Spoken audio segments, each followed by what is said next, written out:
Bismillahirrahmanirrahim. Alhamdulillahi rabbil alamin. Wassalatu wassalamu ala asyrafil anbiya'i wal mursalin. Nabiyina Muhammadin wa ala alihi wa sahbihi ajmain. Assalamualaikum warahmatullahi wabarakatuh. At yung huling na talakay natin, yung mga himala ni Propeta Muhammad sallallahu alaihi wasallam dun sa yung paglapit sa kanya ng puno. Pero dito sa Arabic, yung original na Arabic, meron pang ibang natukoy bukod doon. So dito sa translation ng IIPH, yung tinalakay na yung karamat. Pero dito may mga natukoy pa na iba. Daanan na lang natin itong yung original na Arabic, inshallah.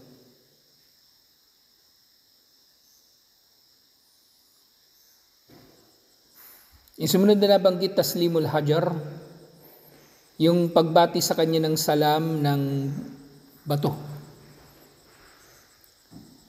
Sa inulat ni Jabir bin Samurah, sinabi ni Propeta Muhammad sallallahu alaihi wasallam, "Inni la'arifu hajaran bi Makkah kana yusallimu alayya qabla an ub'athu, inni la'arifuhu al-an." Si Propeta Muhammad sallallahu alaihi wasallam, so buwabati daw sa kanya ng salam yung bato. So dito, yung natalakay na natin ito nung nakaraan yung tungkol dito sa number 12. Pero nangyari rin sa ibang pagkakataon dun nga sa Syria, nung nandun sila, nung kaharap niya si Bahira o si Buhaira. At kabilang doon sa mga nakita ni Buhaira o ni Bahira ng mga himala o kumbaga palatandaan kung paano niya nakilala na propeta nga si Propeta Muhammad sallallahu alaihi wasallam, yung tinatawag na khatamun nubuwah. Min alamatin nubuwati sallallahu alaihi wasallam khatamun nubuwah bayna katafay. Doon daw sa pagitan ng balikat ni Propeta Muhammad sallallahu alaihi wasallam sa likod ay meron daw ditong khatam. So yung khatam na ito yung balat o birthmark, kumbaga. At iniulat sa Sahih Muslim mula kay Jabir bin Samurah na siya rin yung nag-ulat nung isang hadith kanina tungkol doon sa mga bato na nabuwabati ng salam kay Propeta Muhammad sallallahu alaihi wasallam. Ra'aitu khataman fi dahri Rasulillah sallallahu alaihi wasallam. Nakita raw niya ang balat sa likod ni Propeta Muhammad sallallahu alaihi wasallam, kaannahu baydatu hammam. Na yung balat daw sa likod ni Propeta Muhammad sallallahu alaihi wasallam sa pagitan ng kanyang balikat ay parang itlog daw ng kalapati, ganun kalaki o ganun kaliit yung kanyang balak. At iniulat naman ni Imam Muslim mula kay Abdullah bin Sarjes radiyallahu anhu, thumma durtu khalfa Rasulillah sallallahu alaihi wasallam panadartu ila khatamin nubuwati bayna katafay. So, tingnan daw niya yung pagitan ng likod, ng pagitan ng balikat ni Propeta Muhammad sallallahu alaihi wasallam, nakita nga niya yung khataman nubuwah, yung balat na tanda ng pagiging propeta ni Propeta Muhammad sallallahu alaihi wasallam, and nagidi katafihil yusra. Mas malapit daw ito doon sa kanyang yung gulugod sa kaliwa. Jum'an ala khilan kam thalil, na yung itsura daw nito ay yun nga, katulad din nung mga inilarawan kanina, kamthalit talil, na pabilog ito na parang hugis mansanas. Ganun siya inilarawan ng mga sahaba. So yun yung karugtong nito. So yun yung huling nababanggit tungkol sa manghimala ni Propeta Muhammad sallallahu alaihi wasallam. So syempre yung khatam na yun, hindi naman yun mahimala. Pero yun nga ay nabanggit dito dahil yun ay kabilang sa mga tanda na siya nga ang huling propeta. At kahit si Bahira ay nakilala niya ang tanda na ito mula kay Propeta Muhammad sallallahu alaihi wasallam. Ngayon, sa sumunod na aralin sa mga himala nga,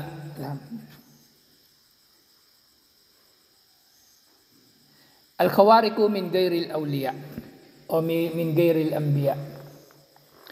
Ang mga Khawarik, masasabi nating mga himala na nangyari kahit sa mga hindi propeta. Kaya ito na nga yung tinatawag na karamat. Yung distinction sa pagitan ng karamat at ng mga aya. Ang aya ay espesyal lamang para sa mga propeta at sugo, at ang karamat ay pangkalahatan. Kahit hindi propeta ay maaaring mangyayari sa kanilang bagay na ito. Ito na yung madalas na maririnig ninyo sa mga tabligh, sa mga Sufi, yung mga kwento-kwento nila ng mga hindi ka panipaniwala ng mga pangyayari. Maaaring ang iba doon ay totoo. Pero syempre sila, kinukwento nila ito at pinaniniwalaan nila bilang kwento lang, walang katuturan, kumbaga, para lang magmalabis sa kanilang mga santo, sa kanilang mga pinuno. Halimbawa, sasabihin ng tabligh, tinan mo yung nagkukuruj, hindi nagtatrabaho, paggising niya ng umaga, yung unan niya, merong pera sa ilalim. Ganun yung mga kwentong barbero na meron sila. At kumbaga, meron silang sariling mga sabi-sabi na may kinalaman sa mga karamat na totoo naman na nangyayari actually. Okay? Hindi porke pinaniniwalaan nito ng mga ligaw na sekta ay hindi na ito totoo. So mayroong mga karamat na nangyari sa mga tao na hindi naman propeta. Kumbaga, pinagtagumpay sila ni Allah, niligtas ni Allah, o kaya dumating sa kanilang biyaya sa kakaibang paraan. Yun ang mga karamat. At syempre, pagdating sa mga karamat na ito'y pinag-aaralan din natin ng mayroong sanad. Katulad nga sinabi ni Ibn al-Mubarak, rahimahullah, al-isnadu minad din, falawla al-isnad, laqala man sya, ma sya. Ang isnad o yung chain of narrations ay kabilang sa relihiyon dahil kung hindi dahil sa isnad na ito na pinag-aaralan natin kung gaano katotoo yung isang ulat o aral na dumating sa atin sa pamagitan ng pagiging makatotohanan ng mga nag-narrate nito. Kung walang isnad, sinabi ng sino mang gustong magsalita ang gusto niyang sabihin. Ibig nag-imbento na lang siya ng kung ano-ano. Katulad ng mga Kristiyano. Nag-imbento na lang sila ng kung ano-anong mga nangyari, kung ano-anong paniniwala, kung ano-anong mga bagay-bagay at iugnay nila sa kanilang relihiyon. So ganoon na ganoon ang mga Sufi. Ganoon na ganoon ang mga Asy'ariyya, ang mga Shia. Wala silang pagpapahalaga sa isnad.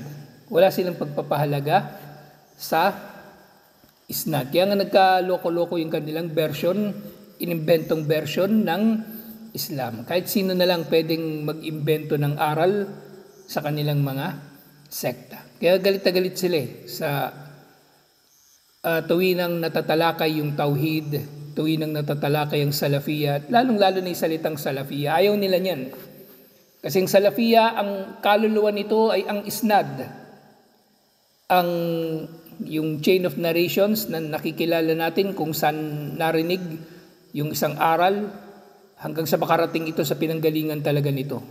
Ayaw nila ng salafiyya kasi ang salafiyya ito ay ang pagkuha natin sa mga aral ayon sa kung ano ang bakas ng naunang henerasyon ng mga Muslim. Sa inuunawa natin ang relihiyon na ito ayon sa pag-unawa ng naunang henerasyon ng mga Muslim. Pero yung mga ayaw sa salafiyya, ayaw nila talaga yun. Ayaw nila yung susunod sila sa bakas ng mga naunang Muslim. Gusto nila may sarili silang bakas na susundin. Gusto nila sila mas marunong. Gusto nila sila yung mas nakakaalam. Gusto nila sila yung pinupuri. Kaya naniniwala talaga ako, walang gumagawa ng bidaan na mukhlis. Lahat yan nagpapakitang tao. Walang sino man nagsalita laban sa mga scholar na mukhlis. Lahat yan nagyayabang. Sinisiraan nilang iba para sila yung pupurihin. So yung mga tao na yun, ayaw nila sa mga pangunahing katuruan ng Islam kasi meron silang sarili na version ng Islam. Sehingga min usuli ahli sunnah wal jamaah at tasdiku bi karamatil awliya. So isa sa mga pangunahing saligan, pangunahing prinsipyo ng ahli sunnah wal jamaah ang paniniwala natin sa karamat ng mga awliya. Okay, sa dalawang bagay tinukoy dito. Karamat at awliya. Karamat, yung mga himala na nangyayari sa pangkaraniwang tao, at awliya, mga espesyal na pangkaraniwang tao. Na parehong pinaniniwalaan ng mga ligaw na sekta, pero pinaniniwalaan natin. Pero syempre hindi sa pag-unawan nila.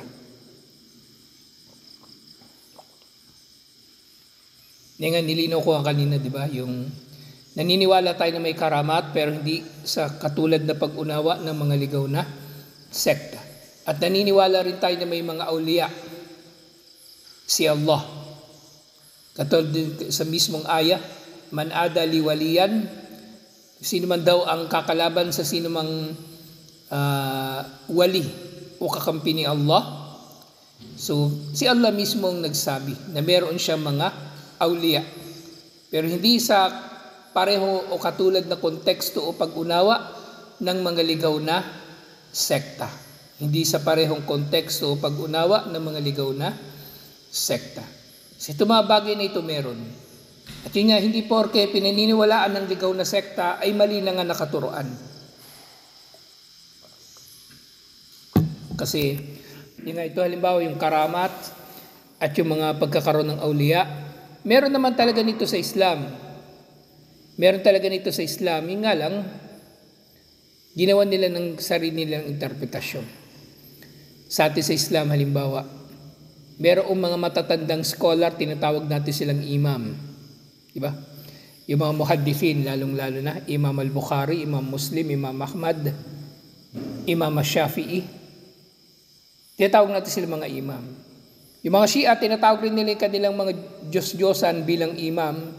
Pero syempre, iba yung pag-unawa natin sa imam, sa kanilang pag-unawa. Hindi porke tinatawag nila yung kanilang mga Diyos-Diyosan bilang imam, hindi na natin tatawaging imam, ang karapat dapat tatawaging imam. So magkaiba yung konteksto ng imam ng mga Shia at yung imam natin sa Ahlus Sunnah, katulad ng kung paano magkaiba ang karamat ng mga ligaw na sekta sa atin sa Ahlus Sunnah at ang awliya ng mga ligaw na sekta at awliya natin sa Ahlus Sunnah. So naniniwala nga tayo sa karamatul awliya. Wa ma yajrillahu an aydihim min kawarikil adat fi anwa'il ulum wal mukashafat. So naniniwala tayo sa mga karamat ng mga awliya na ang mga ito ay kumbaga dinulot ni Allah na mangyari sa pamagitan ng kanilang mga kamay o kanilang mga sariling kagagawan. Katulad halimbawa niyan, yung fi anwa'il ulum al mukashafat, maaring yung mga awliya ni Allah ay magkakaroon sila ng mga kaalaman na maaring hindi nababatid ng pangkaraniwang tao. Posible naman talaga. Hindi ito kakaiba masyado. Kumbaga nakatulad ng kung paano nagmamalabis yung mga Shia sa kanilang mga imam. Hindi umano yung kanilang mga imam, nalalaman nila ang al-ghaib.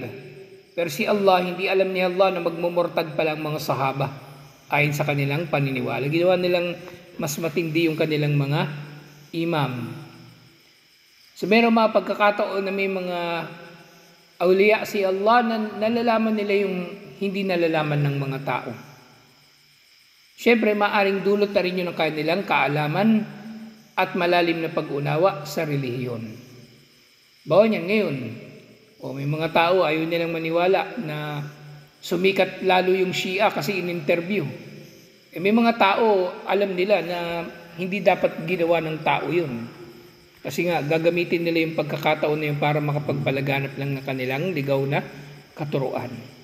Pero meron mga awliya si Allah na may mga kaalaman na kumbaga mas matindi pa doon. Kumbaga maaring kaalaman maging sa mga bagay na nalilingid. Halimbawa nga, kung nababanggit ko si Omar bin Khattab radiyallahu anhu, ilang beses niyang nasabi, da'ani adribu unaka hadal munafiq. Pahintulutan mo ko, o propeta, sugo ni Allah na tagain ang leeg ng munafik na ito. So lahat ng sinabihan ni Omar bin Khattab radiyallahu anhu ng gano'n, ni munafik nga. Kasama na doon si Dhul Khuwaisira. Ang naalala ko lang na sinabihan ni Omar bin Khattab radiyallahu anhu ng gano'n na hindi naman talaga munafik, yung nagpadala ng sulat doon sa Makkah na parating lang mga Muslim. Sinulatan niya yung mga kamag-anak niya, magtago na kayo, parating na ang mga Muslim. At yun nga, syempre, nasabi yun ni Omar dahil sa kanyang galit. Pero syempre si Ibn Balta'ah, si Hatib bin Ibn Balta'ah, Hatib bin Balta'ah, hindi siya munafik kasi kasama siya sa mga lumaban sa Badar, at si Allah pinagtibay na niyang pananampalataya ng mga lumaban sa Badar at ang pagpasok nila sa paraiso, insyaAllah, na silang pinakamaiinam sa mga sahaba, yung nandun sa labanan sa Badar. At syempre na ipaliwanag din ni Ibn Balta'ah ang kanyang sarili kung bakit niya nagawa yung bagay na yun.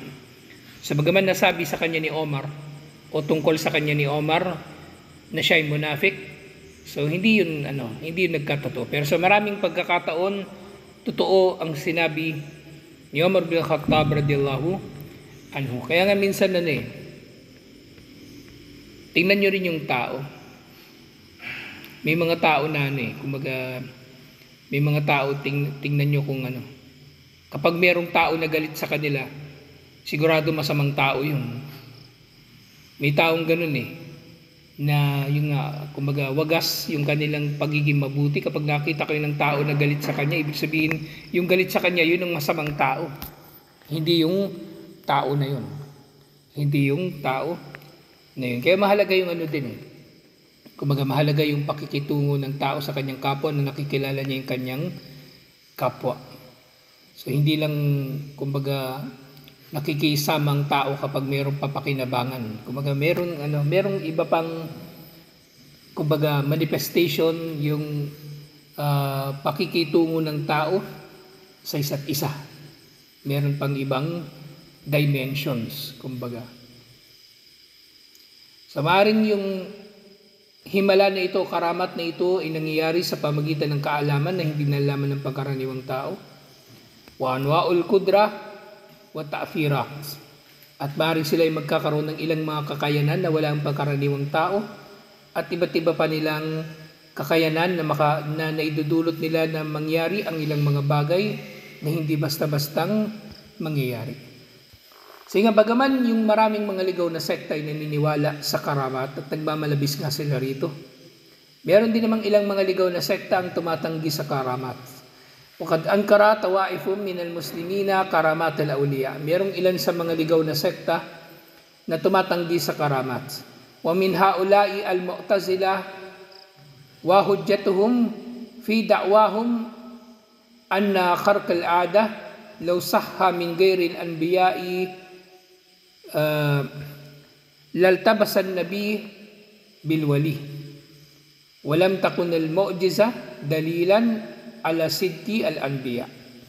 Si mga Mu'tazila, itinatanggi nila yung karama na mayroong mangyayari na mahimala sa sinumang pangkaraniwang tao, sa sinumang hindi propeta. Tinatanggi nila.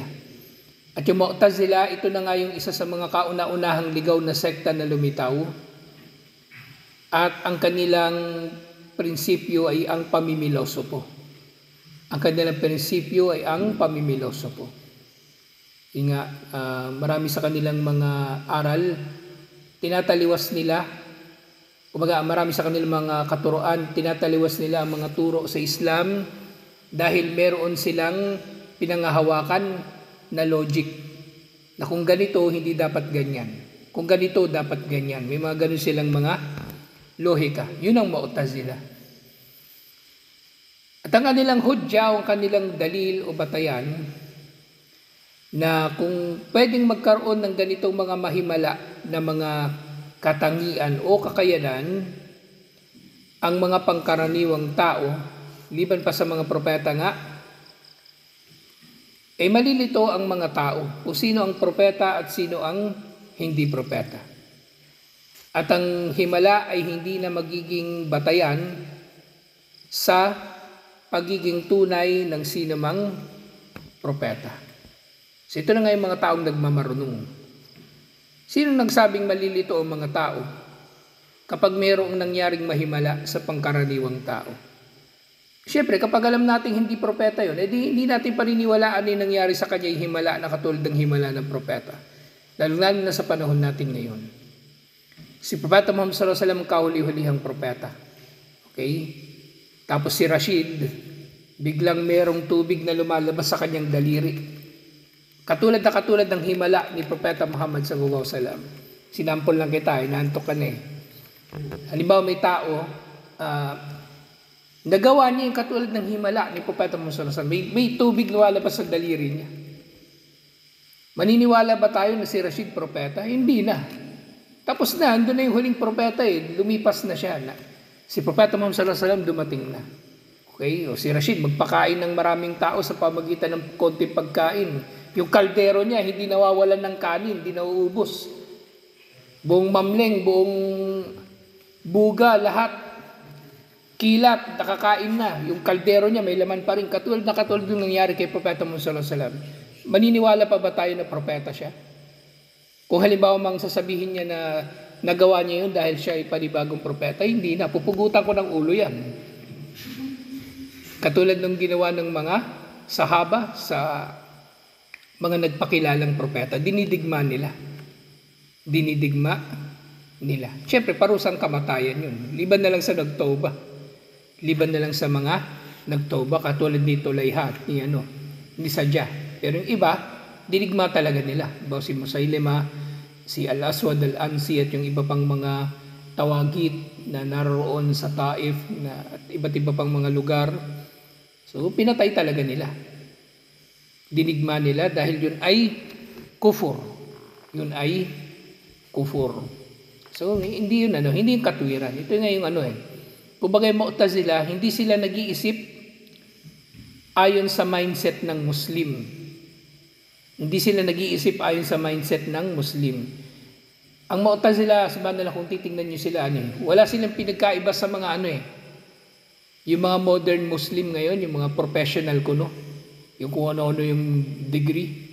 May bachelor's degree na ganito, may master's degree na ganito, ang daming doctorate. Tapos yung kanyang mga pananaw ay puro taliwas sa Islam kasi feeling niya mas marunong pa siya sa sino mang nagsabatas ng Islam, mas marunong pa siya kay Allah at kay Propeta Muhammad sallallahu alaihi wasallam, waliyadu billah. Ganyan ang Mu'tazila. May sarili silang, kumbaga, pag-unawa. Hindi sila sumusunod doon sa pamantayan natin sa me'ana wa ta'ana. Narinig namin at kami ay sumunod sa anumang ipinahayag ni Allah at anumang itinuro ni Propeta Muhammad sallallahu alaihi wasallam. Ganun sila. At nga sinabi rin ni Sheikh rahimahullah, wa qawluhum hada mardudun. At ang sinasabi nga nila na ito ay mardud, hindi tinatanggap. Lianna min karamatil awliya ma haddatha bihi al-Quran wa sahha dhikrahu fil ahadith as-sahiha. Tinatanggi yun, yung sinasabi nila. Walang kwenta, walang saysay. Dahil ang mga karamat ng mga awliya ay napagtibay sa Quran at sa mga napagtibay na mga hadith.